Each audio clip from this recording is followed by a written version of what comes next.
Students, we studied tangent of a circle and tangent theorem.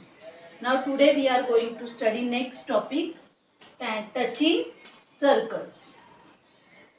You can see here there are two figures on the board. In first figure there are two circles with center R and center S. These both the circles touches each other, intersects each other at point T, and line L, which is perpendicular to this line RS at point T. So these two circles are called as touching circles. When two circles intersect each other with the line which is perpendicular to their radii, the circles are called as touching circles. Now in this second figure, again there are two circles with center A and center B. A is the center of this bigger circle, B is the center of this smaller circle. These both the circles intersect each other at point C, and this line M is perpendicular to their radii at point C. So in this case also these circles are called as touching circles. And in this first figure, this line L is the common tangent of these two circles, and the centers of these two circles R and S are on opposite side of this tangent. So these circles are called as externally touching circles. These circles are called as externally touching circles. Now in this figure, line M is the common tangent of these both the circles, and their centers A and B, both the centers are on the same side of this tangent.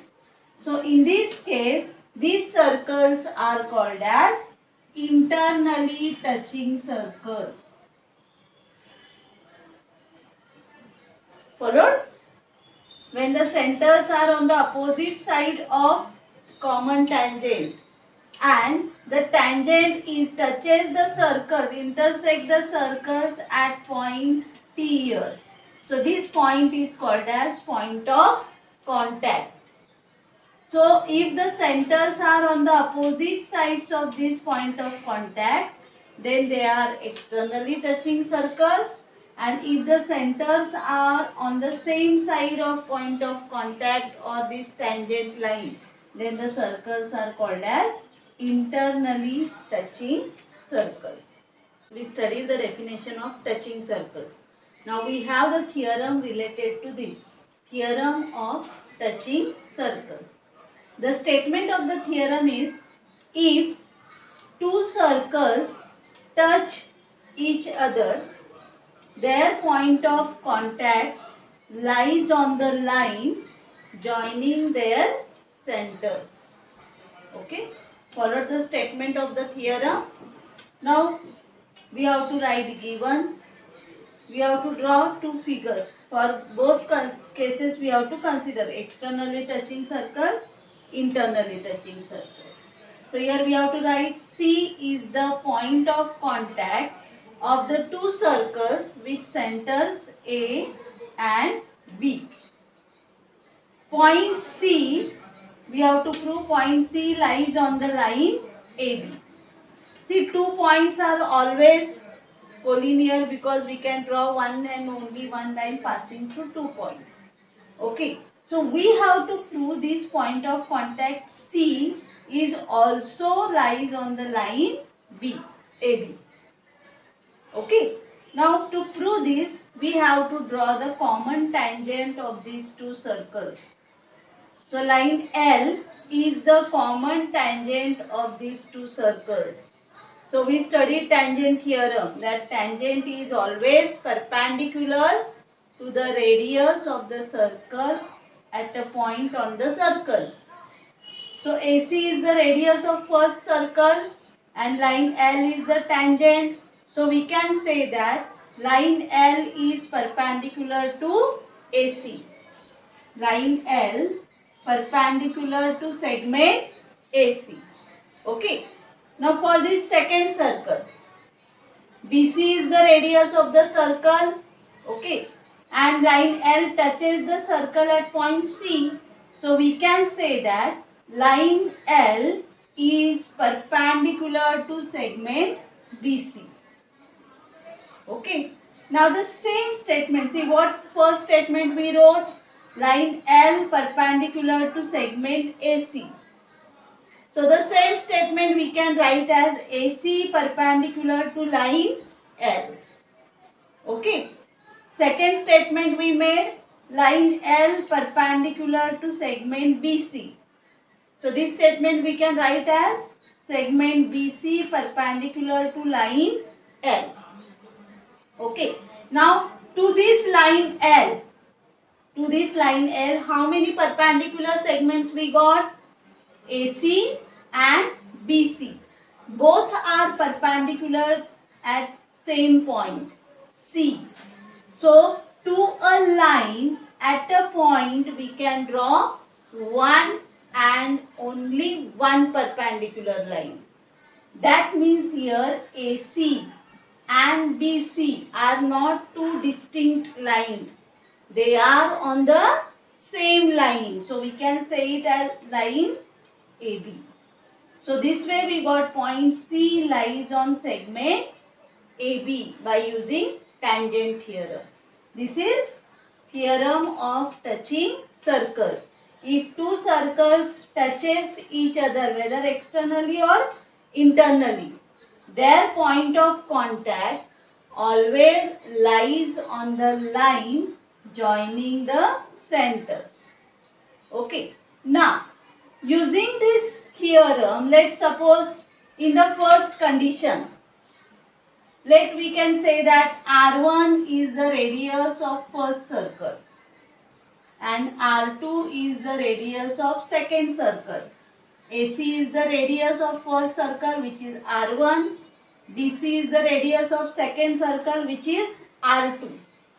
Just now we proved in this theorem that A, B and C are collinear points.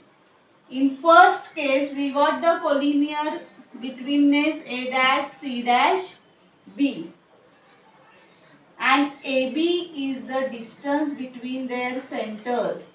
So here using betweenness, we will get AB equal to AC plus BC. AB equal to AC is the radius of first circle, which is R1. BC is the radius of second circle, which is R2. So here we got distance between the centers is addition of radii of these two circles, R1 plus R2. So this is the formula. When two circles touches externally, the distance between their centers is sum of their radii, R1 plus R2. Okay. Now let us see for this case. Suppose if you draw the segment AC. Here the betweenness is A dash, B dash, C. Okay. Now AC is the radius of this circle, bigger circle, which is R1. AC is the radius of bigger circle, which is R1. And BC is the radius of smaller circle, which is R2. And the distance between their centers is AB. So according to this betweenness, AB is equal to AC minus BC. According to this betweenness, A dash, B dash, C, AB is equal to AC minus BC. AC is the radius of bigger circle, which is R1. And BC is the radius of smaller circle, which is R2. So we got distance between their centers is equal to difference between their radii, R1 minus R2. Okay, so students, related to this, maybe 1 mark question will come in the exam. Okay, so you have to remember, if circles touches externally, the distance between their centers is sum of their radii. And if the circle touches internally, the distance between their centers is difference between their radii, R1 minus R2.